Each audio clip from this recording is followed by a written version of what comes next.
Hello my student. और question है mathematics में vector algebra for JEE advance 2022। ये कंटिन्यूशन में क्वेश्चन नंबर 19 है और ये अटेम्प्ट करना है। क्वेश्चन देख लीजिए और 1 मिनट में ट्राई कीजिए, फिर इसके बाद हम बताएंगे कि कैसे सोचते हैं, क्या कॉन्सेप्ट है और कैसे बनेगा लाइव क्लास में। ओके,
ठीक है, देखा जाए क्या इसमें कंसेप्ट है। तो क्वेश्चन देखने से ही लग रहा है कि यहाँ पर दिया हुआ है vector A, vector B and vector C, और तीनों क्या है, नॉन कोप्लेनर है और तीनों का तीनों यूनिट वेक्टर्स है। और ए क्रॉस बी क्रॉस सी इसके बराबर है, तो हमको निकालना है एंगल। तो देखिए कैसे सोचेंगे। तो सबसे पहले तो यहाँ पर एक कंसेप्ट है जो बताना जरूरी है, बता देते हैं। उसका नाम है वेक्टर ट्रिपल प्रोडक्ट।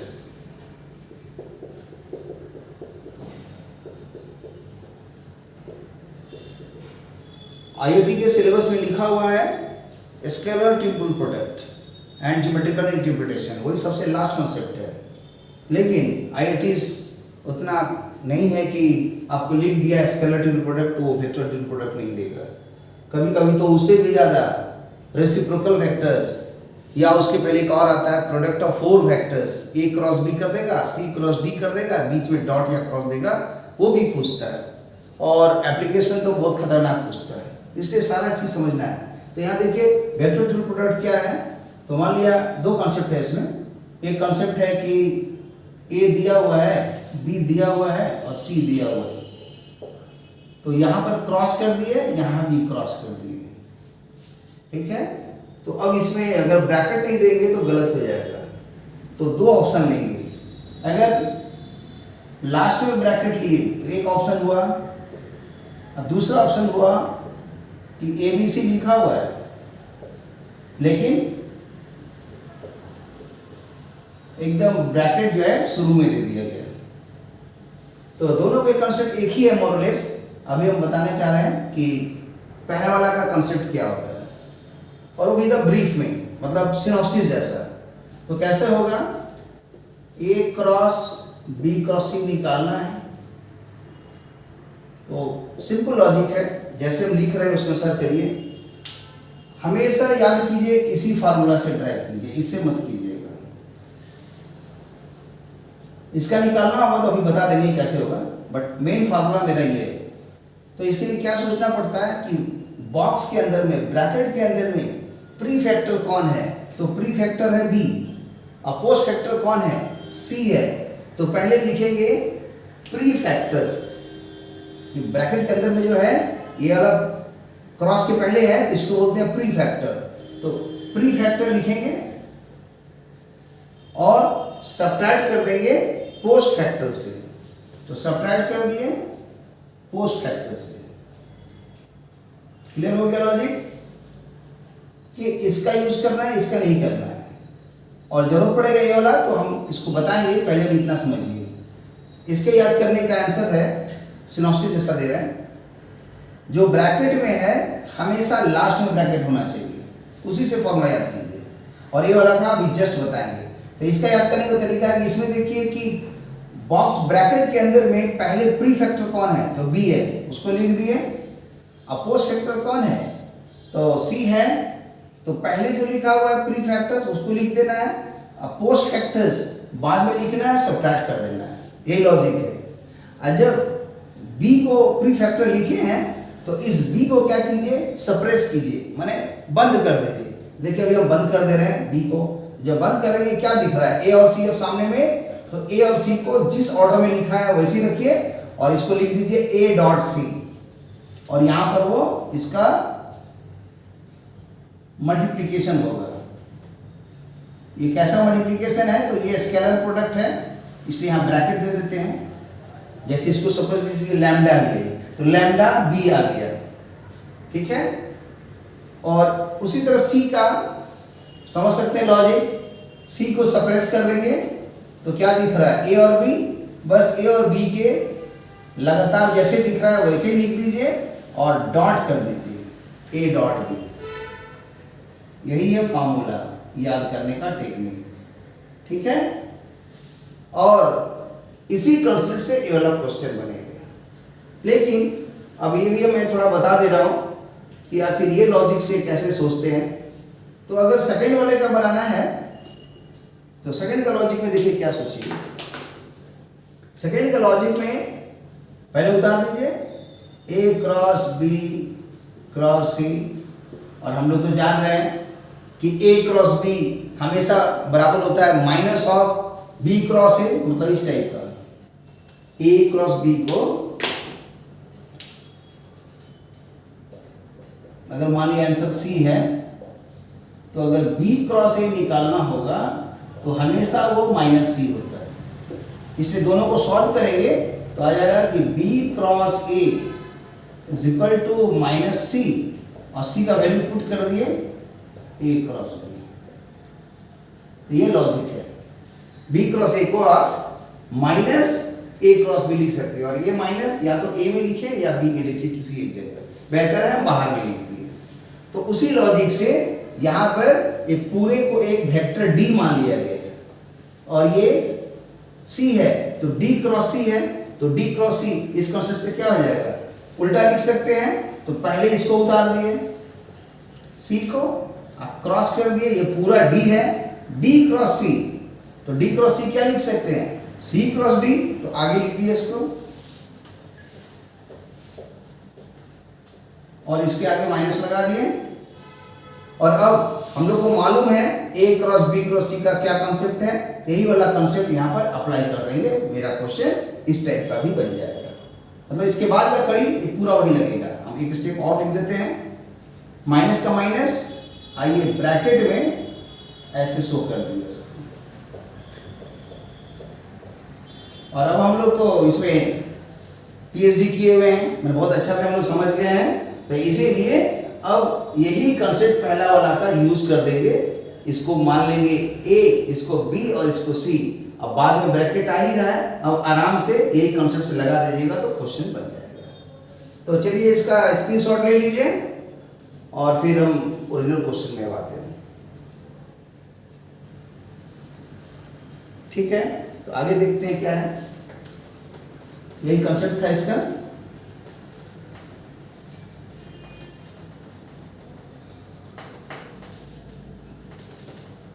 तो इसी लॉजिक से यहां पर लिखा जाएगा इस स्टेप को कि ए क्रॉस बी क्रॉस सी, बी प्लस सी बाय √2 है। तो बताए थे कि बाद में ब्रैकेट होना चाहिए, तो पहले b लिखेंगे, प्री फैक्टर b है, और फिर बाद में c आ रहा है, दोनों को सब्ट्रैक्ट कर देंगे तो b माइनस सी आ गया। और b को सप्रेस करने के बाद क्या दिख रहा है, a और c, तो इसके आगे a डॉट सी लिखेंगे, ये लैम्डा जैसा काम कर रहा है। उसी तरह यहां पर भी है, c को बंद कर देंगे तो a भी दिख रहा है, तो इसके आगे लिखेंगे a डॉट बी, और यहां भी ब्रैकेट आ गया। और डॉट स्केलर क्वांटिटी ये लैम्डा हो गया, और ये वेक्टर क्वांटिटी हो गया। हमेशा स्केलर क्वांटिटी पहले लिखते हैं, वेक्टर बाद में लिखते हैं, बट इसके बीच में ना डॉट ना क्रॉस, जैसे कैसे लिखते हैं, लैम्डा ए वेक्टर्स, तो उस टाइप का हो गया मल्टीप्लिकेशन वेक्टर बाई स्केलर जैसा है, इसमें ना डॉट होता है ना क्रॉस होता है और हमेशा प्री फैक्टर में स्केलर क्वांटिटी होता है। अब इधर कहाँ गया, अब इसको इधर लिख देंगे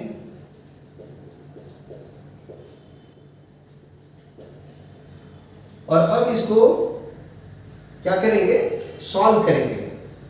तो यहाँ b दिख रहा है, यहाँ भी b दिख रहा है, तो इसको उठा कर इधर ला देते हैं तो क्या आ जाएगा a डॉट c और इधर जाएगा तो माइनस 1 बाई रूट 2 b आ गया। फिर उसी तरह इसको उठा के इधर लाएंगे तो माइनस a डॉट b और माइनस 1 बाई रूट 2 और यहाँ ये माइनस हो जाएगा और यहाँ माइनस है ही तो माइनस साइन कॉमन ले लेंगे तो ये प्लस हो जाएगा और ये स्टिल दिख रहा है यहाँ पर और बाहर में रहेगा c वेक्टर बराबर 0। अब यहाँ पर देख रहे हैं कि a b c are non coplanar unit vectors since a b and c are non-coplanar unit vectors.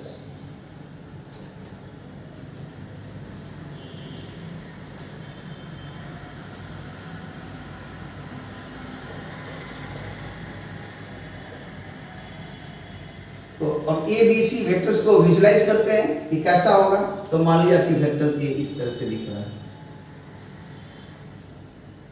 और वेक्टर सी को मान लिया ऐसा दिख रहा है, लेंथ बराबर है, वेक्टर बी दिख रहा है और तीनों वेक्टर्स चूंकि फ्री वेक्टर्स है, लोकलाइज वेक्टर है नहीं, इसलिए कहीं भी शिफ्ट कर दिए हैं। तो मान लिया ये कॉमन पॉइंट है, यहीं से ओरिजिनेट होकर वेक्टर ए दिखाया गया यूनिट वेक्टर्स और vector A vector B vector C कुछ नहीं दिया, इसका मतलब सभी वेक्टर्स अलग अलग हैं। लिखना चाहिए था क्वेश्चन में कि जो वेक्टर्स हैं वो लेंथ में तो यूनिट है लेकिन कोई भी वेक्टर ऐसा नहीं है कि वो मतलब सेम हो जाएगा, तो अनइक्वल वेक्टर्स है, वो लिखना चाहिए था क्वेश्चन में। तो ए बी मतलब डिफरेंट ओरिएंटेशन में है। तो नेचुरली एक कॉमन पॉइंट से अगर हम ड्रॉ करेंगे तो वेक्टर ए और वेक्टर बी हमेशा एक प्लेन में तो आएगा ही, क्योंकि कॉमन पॉइंट एक हो गया, इसका फाइनल पॉइंट और इसका फाइनल पॉइंट, एक पॉइंट, दो पॉइंट, तीन पॉइंट, हमेशा तीन पॉइंट एक प्लेन में होता है, इसलिए ये प्लेन में आ गया। लेकिन जो सी वेक्टर्स का कोऑर्डिनेट होगा वो नॉन कोप्लेनर है, मतलब बी और सी ओ के रेस्पेक्ट में तो एक प्लेन में आएगा, लेकिन सी जो है स्पेस में है। तो स्पेस के लिए मान लीजिए उसको दिखा देते हैं, इस टाइप का कहीं पर है, कहीं पर है ऐसे, ये भी वही लेंथ का है, जो उसी बड़ा लेंथ का ड्रॉ कर दें। तो ये बोला है वेक्टर्स सी, ठीक है। तो इस तरह से एक कोई कॉमन पॉइंट को मान लिया P लिख देते हैं, तो पी ए, पी बी और पी सी, ये तीन वेक्टर्स है, वेक्टर ए है, ये वेक्टर बी है और ये वेक्टर सी है। तो इस तरह से ये शो कर रहा है कि ये नॉन कोप्लेनर्स है और यूनिट वेक्टर्स है, लेकिन हमारे पास तो यहाँ बी और सी ही आ रहा है। तो अब देखेंगे कि बी और सी में, तो बी और सी भी यहाँ पर डिफरेंट ओरिएंटेशन में है, इसलिए ये बी और सी कहलाएगा यूनिट वेक्टर्स है, लेकिन ये कोलिनियर नहीं है, मतलब एक इधर दिख रहा है तो इधर दिख रहा है, तो ये कोलिनियर नहीं है। लिखेंगे since B and C, since B and C are non collinear too, माने नॉन कोलिनियर भी है। तो जब ये नॉन कोलिनियर भी होगा यहाँ पर, तो कंसेप्ट होता है कि अगर इसको हम x मान लें, इसको y मान लें विथ माइनस साइन, तो क्या हो गया x b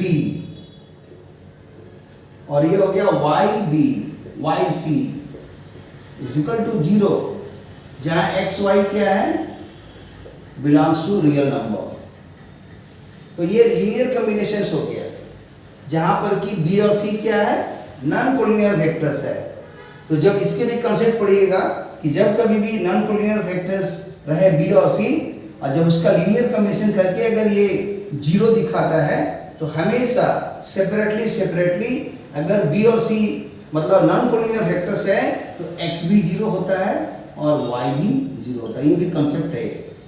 जे एडवांस के क्वेश्चन वैसे रहते हैं, खाली मैकेनिकल मेथड से बनाने से नहीं होता है, उसमें सोचना है 99%, बनाना है मात्र सोचिए 1%। तो x की जगह पुट कर देंगे, तो x की जगह पुट हो जाएगा a डॉट सी माइनस 1/√2 0। लेकिन हमको a और c के बीच में एंगल नहीं पूछ रहा है, इसलिए इसको सॉल्व करने का जरूरत नहीं है, लेकिन लिख दिए। और यहाँ पर हो जाएगा y का मतलब a dot b with minus angle लिख देते हैं, a dot b plus 1/√2 this is equal to 0। -1 से मल्टीप्लाई करेंगे तो a dot b plus 1/√2 is equal to 0। तो इसीलिए अब आ जाएगा कि a dot b is equal to -1/√2। अब a डॉट b का जो कॉन्सेप्ट है क्या है, मॉड a मॉड b। अब बीच के एंगल का थीटा ले लिए तो cos थीटा 1/√2। अब मॉड a मॉड b क्या है, यूनिट वेक्टर्स है, तो ये आएगा 1, ये भी आएगा 1, ये आ गया cos थीटा 1/√2। अब cos थीटा इतना आ गया। अब यहाँ वो नहीं कि जनरल वैल्यू से बनाते जा रहे हैं, डॉट प्रोडक्ट में और क्रॉस प्रोडक्ट में हमेशा थीटा मिनिमम 0 मैक्सिमम पाई माने 180 डिग्री इसी के बीच में रहता है। ठीक है, एक वेक्टर ए है यहाँ पर, एक वेक्टर बी है, तो हमेशा इस पॉइंट से इसको कोइनिशियल बना करके इधर पुल किया गया है, इधर पुल किया गया है, और ये वेक्टर ए और बी का बीच का एंगल थीटा बना, इसका वेरिएशन इतना ही होता है। ठीक है, तो a डॉट b का मैक्सिमम आंसर होगा plus A B, minimum answer होगा माइनस ए बी, उसी के बीच में ऑसिलेट करता है। और a क्रॉस b का अगर निकालेंगे तो उसका न्यूमेरिकल वैल्यू होता है ए बी साइन थीटा। ठीक है, तो उसका भी आप सोच सकते हैं कि सेम थीटा, जैसे थीटा एक हो गया मान लीजिए 30 डिग्री, तो दूसरा आंसर होगा 150। दोनों में ही a cross b same answer आता है, वहाँ दो आंसर आएगा सप्लीमेंट्री एंगल। अब इसको 0 से 180 के बीच में आप पढ़े हैं ट्रिगोनोमेट्री में कि जब कभी भी आंसर होगा तो ये थीटा हमेशा 3π/4 होगा, मतलब 135, तभी आंसर होता है। अब इसमें देखा जाए कौन है, तो पहला ऑप्शन है। तो इस तरह से इसमें एक कॉन्सेप्ट लगा वेक्टर ड्यूल प्रोडक्ट, यही तो मैक्सिमम लोग को पता नहीं रहता, वहाँ फंस जाता है, इसलिए टेक्निक है यहाँ पर। फिर उसके बाद आगे फंसने का चांस है ये लीनियर कॉम्बिनेशन। तो ये डेप्थ अगर नहीं है और ये डेप्थ नहीं है तो ये क्वेश्चन बनेगा ही नहीं। और ज़्यादातर लोग मैथ मैकेनिकल मेथड से बनाते हैं, मैकेनिकल से तो जेईई मेन भी आदमी नहीं पास करेगा, स्कूल भी नहीं पास करता है ठीक से। तो बेहतर है थोड़ा डेप्थ में पढ़िए और तब उसके बाद सिनॉप्सिस देखिए या ना देखिए कोई ज़रूरत नहीं है, सीधा एप्लीकेशंस करिए। लेकिन क्या होता है 2 साल तक तो आदमी बनाते रहता है, बनाता क्या है 44 साल का क्वेश्चन। इसलिए बेहतर होगा पहले 44 साल का क्वेश्चन बनाइए, तब सिनॉप्सिस पढ़िए, तब डेप्थ के बारे में सोचिए। Okay, thank you for watching the video. फिर इसी तरह कंटिन्यूएशन लगातार मिलते रहेगा। Okay, see you, bye.